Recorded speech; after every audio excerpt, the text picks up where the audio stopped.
இங்கே பாருங்க ஃப்ரெண்ட்ஸ், எங்கள் வீட்டு பூனை வந்து ஜாலியாக விளையாடுது சுற்றுறத வச்சு. பாருங்களேன், கையை பாருங்களேன், அது கையை வைக்கவே விட மாட்டேறீங்க.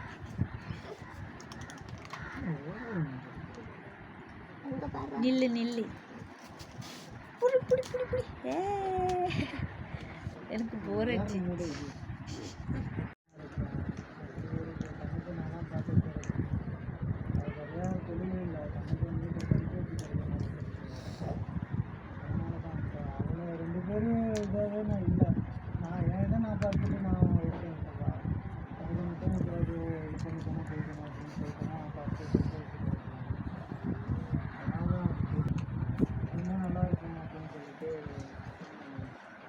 சரிப்பா, எனக்கு அவ்வளோ